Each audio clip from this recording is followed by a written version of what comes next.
Today, we're cracking open one of history's most fascinating cold cases, the collapse of the classic Mayan civilization. We're going to sift through the evidence, follow the clues, and really try to piece together what happened to this incredible society. All right, let's get into it.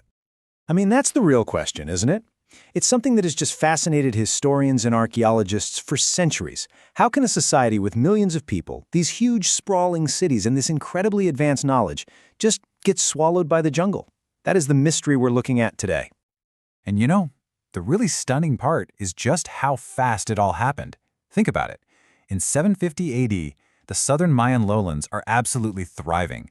But then, just 200 years later, which is not a long time in the grand scheme of things, those same magnificent city-states, their huge pyramids, their busy plazas, they were just silent. The jungle was already starting to take them back. The change was absolutely staggering. So to really get a grip on the collapse, you've got to understand the timeline. The Maya were not some flash in the pan. This civilization was around for thousands of years. We're going to zoom in on that really critical window, the Terminal Classic period. That's from about 800 to 950 AD. This is where their golden age, the Classic period, comes to a really dramatic end. Okay, so before we can figure out what went wrong, we need to appreciate what was there to begin with.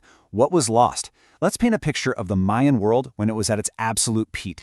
We are talking about a population of over 10 million people. That's more than a lot of European countries had at the same time. These were brilliant astronomers. They had a calendar that was more accurate than any other on Earth. They were master mathematicians who came up with the concept of zero all on their own. Their cities were just architectural marvels. This was not a simple society. It was complex, it was sophisticated.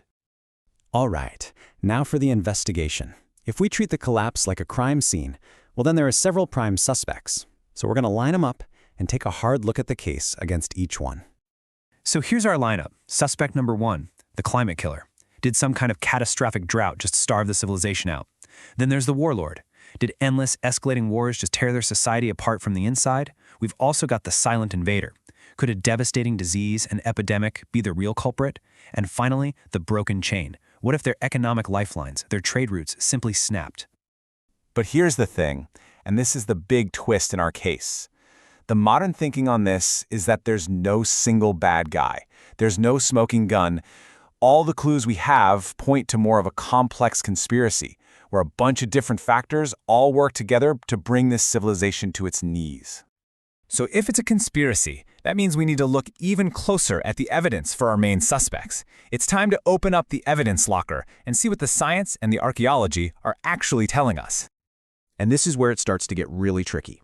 Take the drought theory. Scientists have drilled into lake beds and found undeniable proof of a massive megadrought happening right when the collapse was going down. Case closed, right? Well, not exactly. Some cities in much wetter areas, places that should have been fine, they collapsed too. And what about the warfare theory? We see clear evidence that cities started building huge defensive walls late in this period, and their art suddenly gets a lot more violent. But again, war was kind of always a part of Mayan life. So why did it suddenly become a civilization ender? You see, every single one of our suspects has holes in their story. Drought, it's backed by the climate data, sure, but it didn't hit everywhere the same. Warfare, it definitely got worse, but it wasn't a new thing. Disease, it would explain why the population dropped so fast, but archaeologists just haven't found the evidence in the skeletons they've uncovered. And the collapse of trade, a lot of experts think that was more of a symptom of the problem, not the cause. No single story really holds up all on its own. So, if it wasn't just one thing, what was it? Well, this brings us to the verdict, the conclusion that most scientists and historians have come to now. It was a perfect storm. And the key to understanding this perfect storm is something called the domino effect. It wasn't just that a bunch of bad things happened at the same time. It's that each crisis made the others worse. It created this cascading chain of failures that just couldn't be stopped. So imagine this. A really bad long-term drought hits. That puts a huge strain on food. Less food leads to civil unrest, and that fuels wars between cities fighting over whatever resources are left. At the same time, the divine kings, who are supposed to guarantee the rains, they lose all their authority. People lose faith in the system. And the political and trade networks that hold the whole society together, they just snap. One domino knocks over the next, and then the next, until the entire structure comes crashing down. But here's maybe the single most important thing to remember in all of this. The Maya didn't vanish. The political system of those great southern city-states, that collapsed. But the people didn't just disappear. They moved. They adapted. Their society transformed. And today, millions of Maya people still live in Central America and Mexico, carrying on this incredibly rich and vibrant culture. The civilization changed, but it was never, ever truly lost. And that leaves us with a pretty heavy question to think about.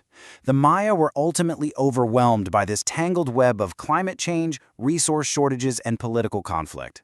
When we look at the complex challenges we're facing in our own world today, it really makes you wonder, doesn't it?